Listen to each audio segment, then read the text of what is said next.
I hope you enjoy this conversation with my friend and fellow journalist, Sherry Williams. Sherry is a professor at American University and the author of the new book, Black Social Television: How Black Twitter Changed Television. In the book, Sherry describes how Black consumers harness the power of social media to bring about greater representation in television, movies, and other media platforms. Without further ado, here's our conversation.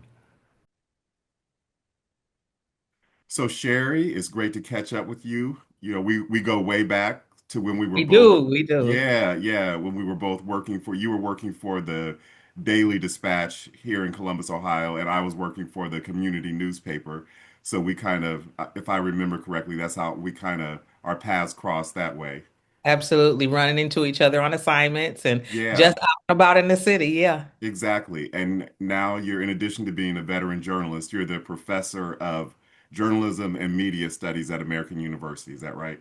I am. My official title is Associate Professor in Race, Media, and Communication. Okay. So, I mean, I am essentially a journalism professor, but I Hmm. teach classes also about race and representation, and particularly about how people of color and people across all identity categories are represented in media, both like fictional media and also journalism. Right. And so that brings us to you are the author of the new book, Black Social Television: How Black Twitter Changed Television. Did I get the title right? Of course you did. Yeah, thank Okay. you. Okay. Yeah. Yeah. So first of all, so how did you get the idea for the book, to write the book? So it's really interesting. This book is basically based on my PhD dissertation. Okay. So, what after I left the Dispatch, I went to Syracuse University for a master's journalism program. So, really, what I wanted to do was really just learn how to be more than a pad and pencil journalist. So, I wanted to learn how to cut and edit audio and video. So, I went to a 1 year program at Syracuse University. But while I was there, I took a research class, and this professor was like, "Oh, you did a really good job, so you should apply for the PhD program."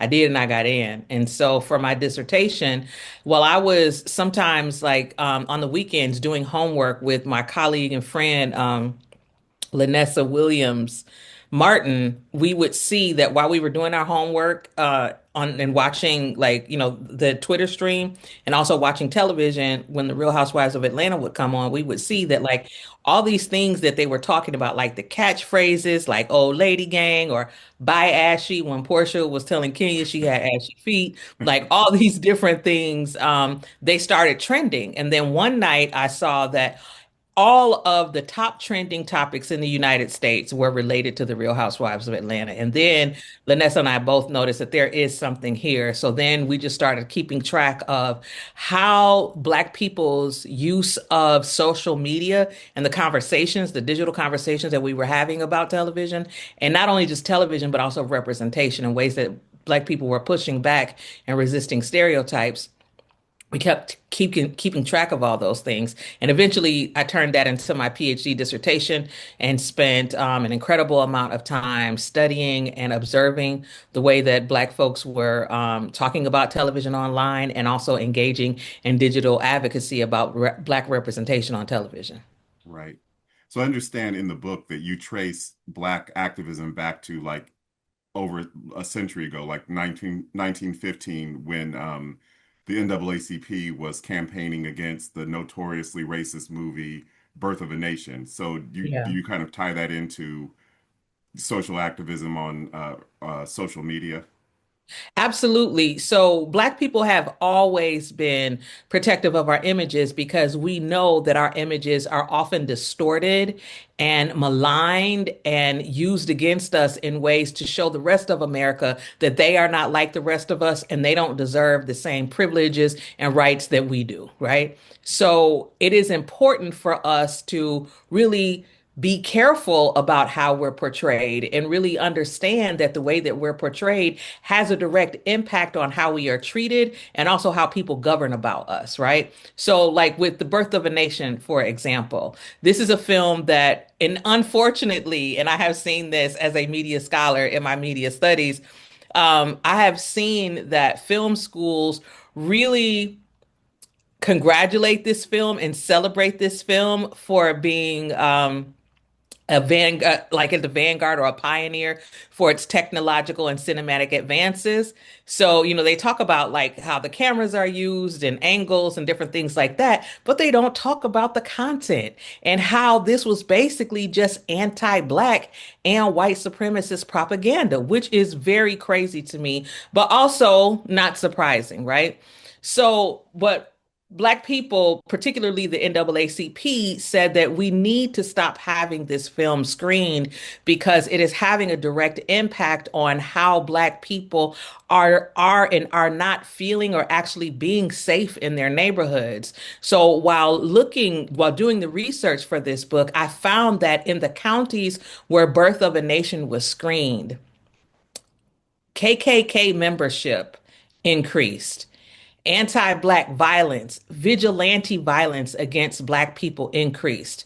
And again, this was months after the researcher took like a snapshot, like about I think it was like 18 months from the time that the film was screened in these counties to several months more than a year after.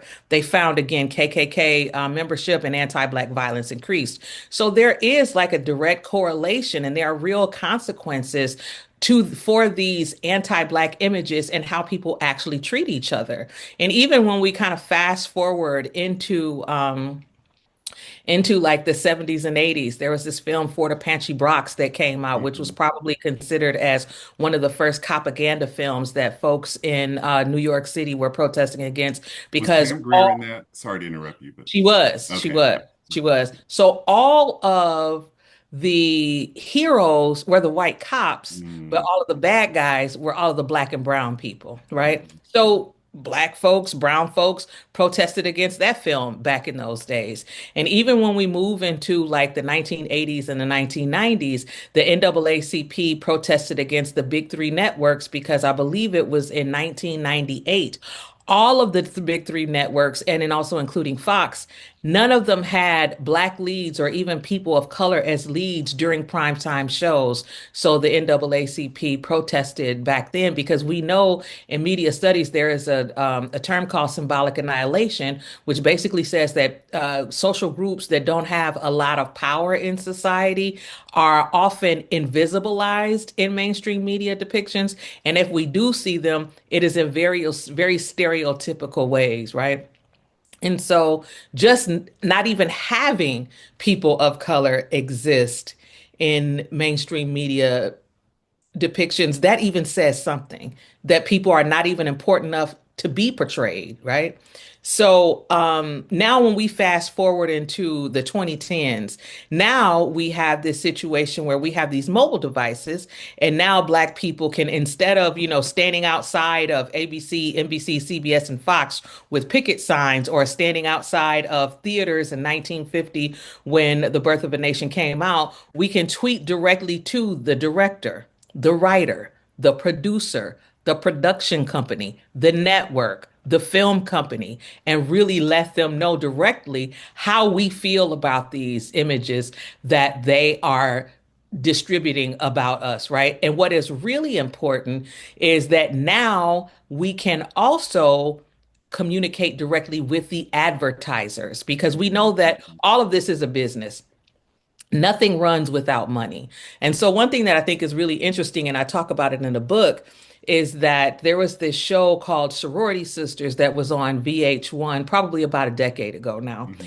And we know that there is a formula for a lot of VH1 reality shows that especially have Black women as the central cast members for them to argue a lot, to fight a lot, whether it's verbal or physical, right? Mhm. And so this show, Sorority Sisters, was about Black women who were members of the Divine Nine, historically Black Greek organizations. And so when people who belonged to these Greek organizations found out, and these again were organizations that were started because, Black women, Black men were not allowed to join the Greek system that already existed at predominantly white institutions. So they started their own. And these organizations have a long tradition in community service and upliftment of the community. So when people saw that these women, highly educated Black women, were being portrayed not in ways that didn't show that they were highly educated Black women who belonged to these esteemed groups, people on Twitter started tweeting directly to the advertisers. So people were directly, so when the show is on and they're watching the Twitter stream and contributing to it, and they're saying like, okay, so they saw that Bose just ran Mhm. an ad. So Bose, is this how you see us? Wow.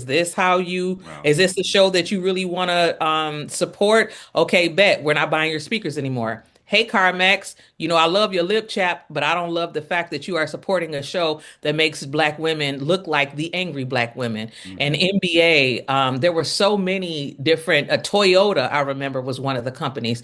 And people were tweeting directly to those advertisers. And some of them actually did respond in real time and say, hey, you know what? We're actually pulling the rest of our ads for the rest of this season. So you don't have to worry about us doing this anymore. But really what they were doing is not only protesting what they saw and resisting and objecting to the ways that Black women were being portrayed on this show, but they were also using their dollars to say Hmm. that the way that you are supporting these images of our community does not make sense. So Hmm. this is also, it's not just activism, digital activism that's about representation, but it's also digital activism that is really getting to the root of capitalism and profit from these Hmm. kinds of images. Hmm. So it's been really interesting to take a look at the ways that Black people have been really defensive of our images for the reasons that I've said before, and how we have, whether we have picked up picket signs and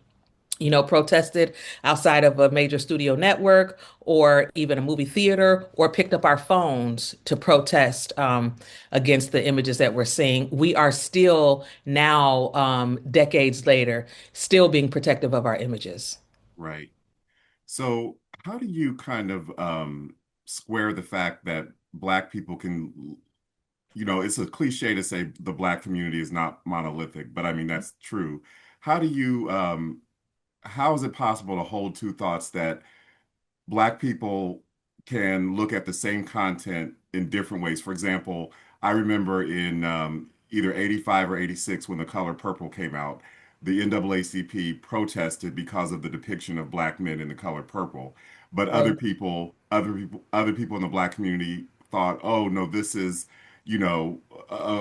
beautiful story that centers women and, is featuring Black people in a major movie that's been nominated for an Oscar.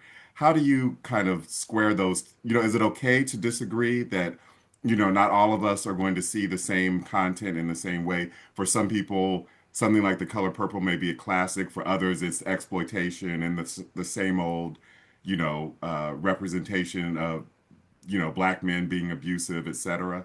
Yeah. So, I mean, honestly, I definitely think it's always okay for people to disagree. And I Hmm. always think that it is okay to critique any and everything. Everything is up for critique. I Right. don't think that we should, just because something is, whether it is a film, a television show, whatever it is, just because it has Black people in it, I don't think that we have to just like, shh, we don't get too many things. So let's not say anything bad about it and let's just support it, because I just don't think that that makes any sense.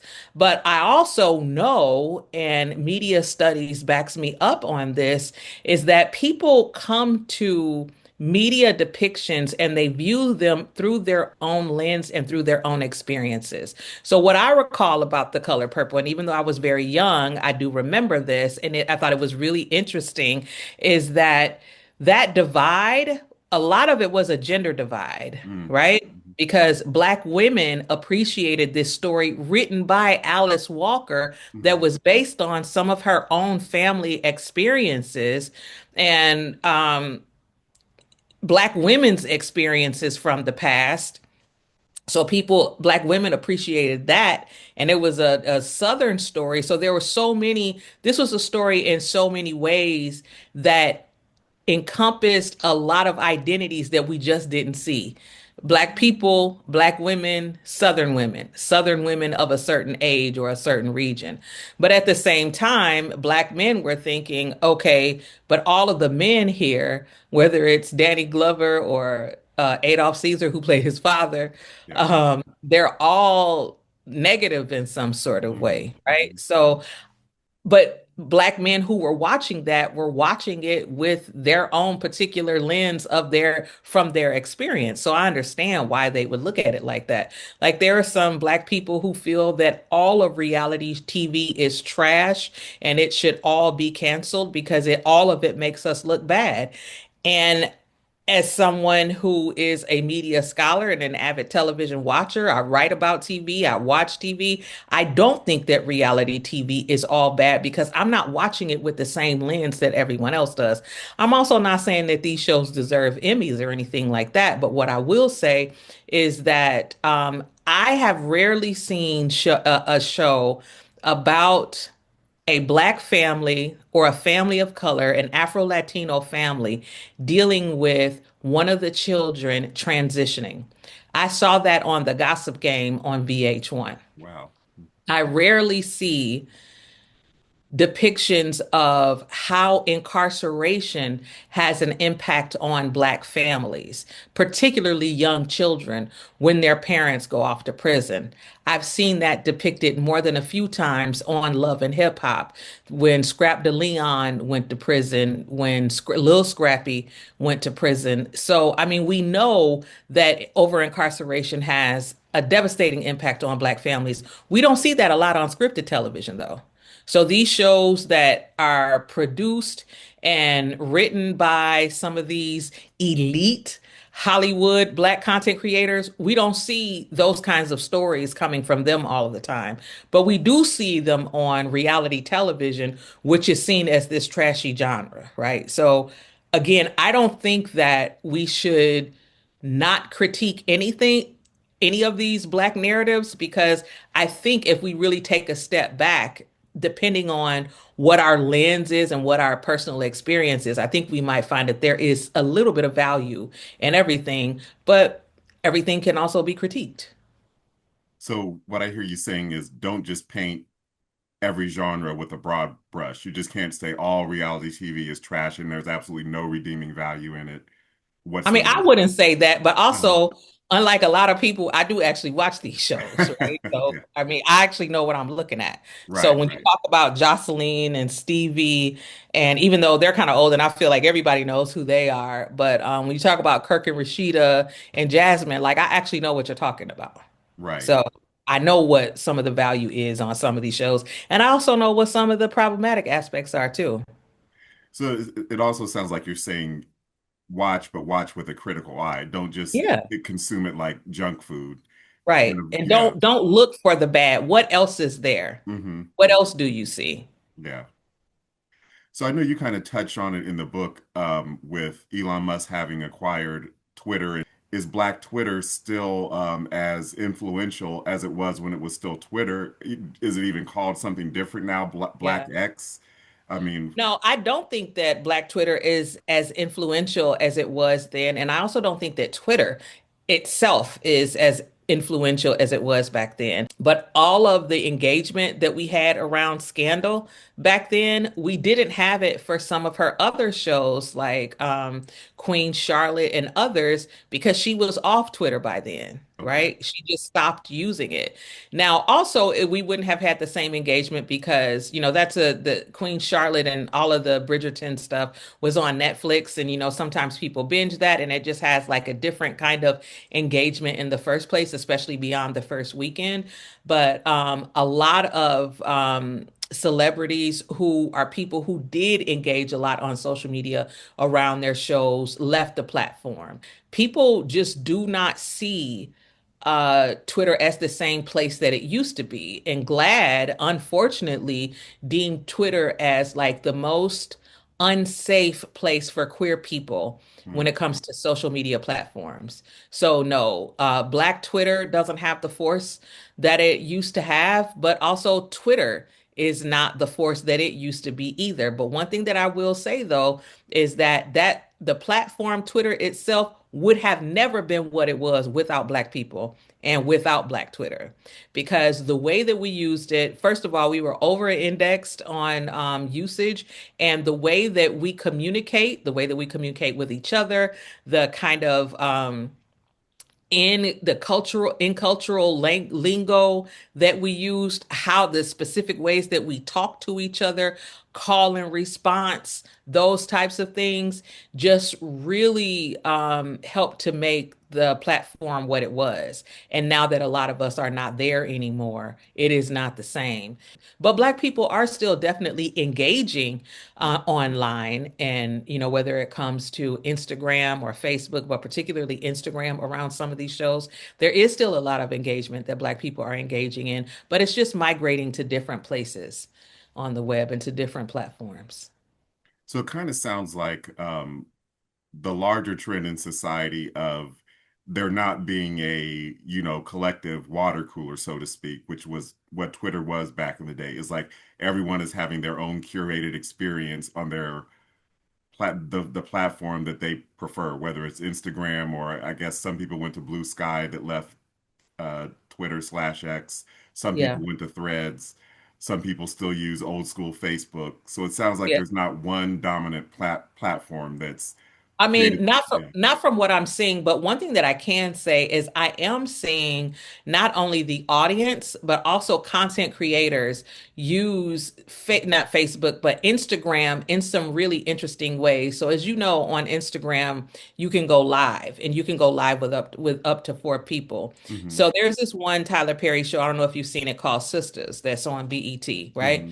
And so that show has some really, really interesting ways of engaging with the audience. So we already know that, like, say if you were tweeting during Scandal and Kerry Washington tweeted back at you or reposted your tweet, like, oh, you just felt like, you've had that enhanced your experience, right? And it enhanced your connection to the show and probably your loyalty to her character or even to the actress. So what different content creators and showrunners are doing now is using the video capability on Instagram to basically do the same thing. So like maybe Tyler Perry is on the screen speaking with one of the Oh actresses, wow. and then another actress joins, and there are three of them on the screen, and they'll say like, "Hey, who wants to go live with us? Who wants to go live?" And then like the fans can kind of type, "Hey, I want to go live," or request to go live, and then there will be like four of them on the screen. So you might be a huge fan of this show, and you find yourself on a live video chat with not only the creator, writer, director of the show, but also some of the actresses. So again, like we are still using social media in some innovative ways to connect with one another around some of these shows, but it's just different. And I don't know if you watched the show P Valley, which is one of my favorites, and I can't wait for it to come back, hopefully this summer, fingers Hmm. crossed. But J. Alphonse Nicholson, who plays Lil Murder, he would always, every Sunday during the season when the show was out, he would just go live. He would just, I mean, no announcement, no predetermined set time, because that's one thing that folks are starting to do. Like, hey, go live with us and talk about, whatever the show is. But he would just like pop up and like, how y'all like this latest episode? It was something, wasn't it? Like, ooh, just like with his cocktail and just on his porch, just, communicating directly with the audience and having these one-on-one conversations, commenting to the comments, verbally and also typing back, but also inviting people to appear on screen with him. So, I mean, we're still doing this. It's just in a different way now on different Right. platforms. Right. So something that I would like to ask you as a media studies professor is so many people feel overwhelmed by all the content that's out there. There's podcasts, there's all the different social media platforms, there's all the streaming services, and a lot of people feel overwhelmed by the volatility in the world, myself included. So how do you stay responsible and kind of, you know, stay current on what's going on in the world without you know, going down a whole bunch of rabbit holes and feeling overwhelmed, and then you just totally disengage because it's like, I don't even want to look at the news because it's too disturbing. Is there a way you can kind of have a media diet that will you can stay informed without, being overwhelmed 24/7. Yeah, so I think media diet is a really good term to use, Chris, because I mean, I do think of media consumption in the same way, and I think we should be thinking about it in the same way that we think of food consumption, right? So we probably like pizza. We probably don't eat it every day because we don't need all that cheese. We don't Yeah. need all that bread. We don't need all that pepperoni every day. Maybe sometimes, but not all the time, right? So I know personally for myself, and I don't want to shade the shade room, but I actually stopped following the shade room earlier this year because I found myself paying too much attention to the comments because the comments are hilarious. And I think we all know that the real action, the real spice, dazzle, and sprinkle is in the comments. But I found myself paying attention to the comments too much, right? So I was like, you just gotta stop following them because it's just too much, right? So thinking about who you are following, why you are following them, and what kind of information do you actually need? Not the information that you want, but what do you need and what do you actually want to be looking at? Think about the kind of life you lead. I know for me, because I watch the news a lot, I read the news a lot because I have to stay up on the news because I teach journalism. My social media feed is on Instagram in particular is carefully curated. I follow a lot of pretty black babies accounts, Mm. hilarious toddlers, like stuff like that, because that is what I want and need to see. I follow a lot of inspirational speakers. I follow a lot of comedians because those are the things that I feel like I need to see more of.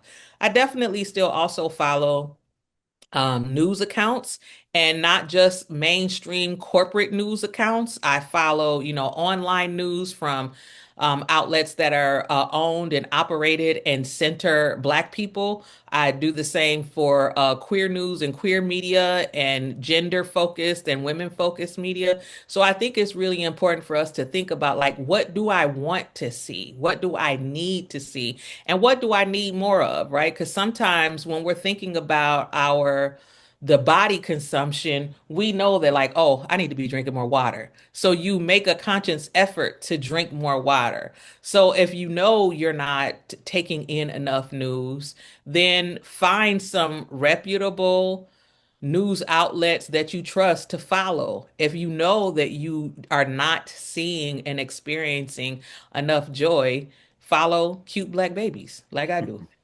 But I do think it's important to really think about what you want to see because the algorithm is, and especially if you're clicking on a particular thing, the algorithm is going to notice that and it is going to feed you what it thinks you want. So it is important for us to really make sure that we are curating what we want and what we need so that the algorithm will feed us more of that kind of content. And how do you vet a source, whether it's a news source? A lot of people have Substacks now. How do you vet those sources to know that they're credible? Because so many people, even celebrities, are spreading misinformation or saying things that they heard somewhere that they haven't fact checked or whatever. How do you go about knowing, okay, this email from this so-called news source that popped up, I don't even know if I didn't even subscribe to it. How did they get my email address? How do you Yeah. vet those sources to know that they're credible? Well, and I think it's important to look at what they've done before, look at the kind of work that they've done, look at the training that some of the people have, look at the kind of content that they produce. And also, I think one thing that is important too, just I mean, even as journalists, we will go back and check our facts before we publish them, right? And I think that's something that the public should be doing more of too. Don't just see something online and then post it. Look back and see if this actually did happen first and check with a few sources before you actually do this. Because I remember when Angie Stone died in that car accident, unfortunately, a couple of months ago, there was a lot of back and forth like, she's not dead, like, yes, she is, or she's not actually dead. Well, TMZ says she did. So, they're always on it. So, they must be right. But at the same time, there was a video of her that was circulating on TikTok where she was saying, like, these folks are trying to kill me. I am not Mhm. dead, y'all. I am not dead. Like, people, this is just another way of the industry, and folks who don't like me are trying to count me out and different things like that. But people were not paying attention because that video was like 3 or 4 years old. So there Mhm. were a lot of people who were like, I don't think that she is actually dead. They're just trying to slander her because she even said herself that she wasn't. But people were not paying attention to the fact that that was an old video. And even when the news outlets are reputable, people are just not reading or paying close attention. So we need to make sure that we're doing that because I've seen, and particularly on Facebook, Lord Jesus, I've seen people like really get upset and be strong and wrong and Mhm. loud and strong and wrong. I remember someone posting like, "Oh my God, Lena Horne just died." And I'm like, y'all, she's been dead for like 7 years. You know what I Right, mean? Because right, they saw a headline, but didn't actually click on the story to read the story, including the date that it was published. right. So I just think people, because this is an environment where everybody thinks they are a journalist and Hmm. everybody thinks they have some privileged information that others need to know, it is important for everyone to become a fact checker now. Hmm. Absolutely. And another issue that I've personally run into consuming content is I want to support news organ, especially like, local media, because I know, you know, media, is struggling. A lot of local newspapers are struggling. And I want to support other content creators, but it's just like there's only so many subscriptions that Right, I can right. afford. So how do you how do you decide who you're going to support? There's actually a podcast that I really like that I love that the content creator has this option of buy me a coffee. You don't have to subscribe to my Patreon and pay me every single month if you Hmm. just want to, send me a digital tip here and there or cash at me every now and then, you can do that rather than having this ongoing subscription that is Yeah. coming out of your account every month. Yeah. I mean, I think depending on, again, the kind of news that people feel like they actually need, because I think that's what it comes down to. Because, I mean, we're living in an economic climate now where people don't have a lot of disposable income. So, I mean, just now, and I didn't realize it, but I was just looking at my bank account. I Mhm. didn't realize that my New York Times subscription was $29 a month. Right, right. I really didn't. And now to be honest, I'm rethinking that. Yeah, And to yeah, be honest, I thought I had it free anyway through the university. yeah. So I'm like, why am I paying $29 for this? So honestly, in the next few days, I'm not going to have that anymore because that's just no shade to the New York Times. Right, right. But 30 Shade to bucks a month is, yeah, $29, right? yeah. Okay, yeah, that's what the shade is to. But anyway, to make a long story short, for me, I mean, I have subscribed, but again, I thought I had a free subscription through the school, but anyway, but even before that, that is a news outlet that I subscribe to because they did have some good stories and especially types of stories from different regions that I wanted to be aware of, right? So that's why I was subscribing to them. Until like pretty soon. There is a new, well, it's probably maybe like 3 years old now, an online outlet, nonprofit newsroom called Capital B, and Capital Mhm, B is in Black. mhm, And they focus on a lot of news that is geared toward Black Americans and the Black experience. And they do a really good job of political news that is beyond like the horse race, right? Beyond mhm. this is what the poll says, or this is the poll says this person might win, or this person has this many votes, or this person is projected to do well and this person isn't. They do a really good job of showing how people are actually affected by policy. And it is Black owned. And that is important for me to support Black owned media. There is a new newsroom that came out called The Fly Trap, which is a feminist media newsroom. It is important for me to support feminist media, and I know some people who are really good journalists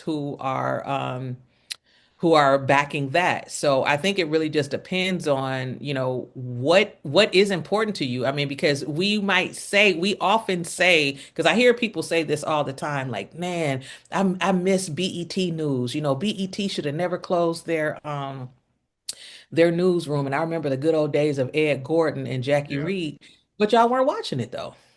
Y'all were not watching it. That's why they cut it because we weren't supporting it.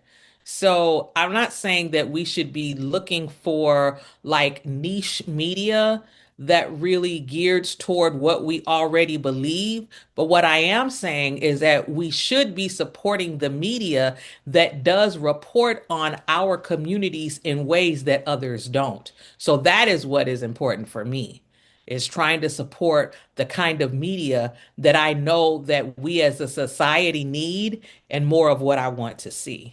Right. So, one of my last questions for you is what is it like as a journalist now being on your book tour, out promoting your book, being on the other side and answering questions and interviews like this? What is it like having the tables turned? I don't mind it, but I'll be honest, like because I am a really honest and frank person, I am always scared that I'm going to say something that I shouldn't say and or that I'm going to cuss. So I I just kind of, while people are asking me questions, I'm trying to relax myself and also answer the question in the most honest way possible that won't get me in trouble. Right, right. Yeah. So you're going to be at the Columbus Book Festival, which is July 12th and 13th. So you're going to be there which day? Both days, I believe. I Both have to days. look Okay. back at the schedule, but yeah, I think I'm going to be doing some panels on both days. And that is at the main library in downtown Columbus, Ohio. Yeah. And do you have any other appearances coming up anytime soon where people can catch you? Yeah, so I am actually on my way to Michigan pretty soon. I will be doing some book talks at the Detroit Public Library, the Benton Harbor Public Library, and the Kalamazoo Public Library. So I'm from Michigan. Detroit is the largest library system in the state. I was born in Benton Harbor and raised in Kalamazoo. So I'm, having these talks about my work in cities that are really important to me, because these are the places where they basically fed my love for words and books and reading. So it's important for me to do those. In August, I'll be at the doing the author showcase at the National Association of Black Journalists convention and job fair in Cleveland, Ohio, in early August. So, and I might. It's not really confirmed yet, but I'm pretty sure it might be doing the Harlem Book Fair in August too. So yeah, I do still have some more book talks coming up. And I'm really excited to do them because I mean, I really don't see myself as like really promoting myself or Mhm. this book per se, but really what I'm trying to do is promote the work that Black people have been doing, both in defense of our images and also online. Because when people talk about Black Twitter, they often talk about it as like this angry mob that is just canceling people for no reason, or just a bunch of jokes and frivolous chatter that's happening. But what Black people have done when it comes to digital activism on Twitter and on social media across the board has been really phenomenal and culture changing, and really has shifted society in some really important ways. And it deserved to be documented and it should have been documented. And I wanted to do it because I think that any time that Black people are resisting domination, whether it is on the streets, holding picket signs or circulating petitions, or even using some social media posts and social media platforms to resist domination, I think it's important that it is documented. It's important that we document them now more than ever. Absolutely. Well, Sherry, thank you so much for your work. And thanks again for making the time to speak with me. And hopefully we can catch up and hang out a little bit when you're here at the book festival. Yeah, thank you so much for having me, Chris. I appreciate you asking me to talk about my work. But before we go, I also have to say I also appreciate you as a keeper of our stories, because that is when we first met. It was when both of us were running around Columbus trying to get quotes and tell stories about our communities. And that's something that you have always done, whether it was through journalism or chronicling the important work that Black women wrestlers have done. I mean, you have always been someone who who has loved Black people, loved our stories, and have done the best that you can to document what we do and why what we do is important. So I just want to thank you for that and give you your flowers right now. Well, thank you so much, Sherry. That really means a lot to me. You're welcome. If you like this video, please leave a comment, share it, and subscribe to my channel. This content is independently produced and is not affiliated with any company, organization, or institution.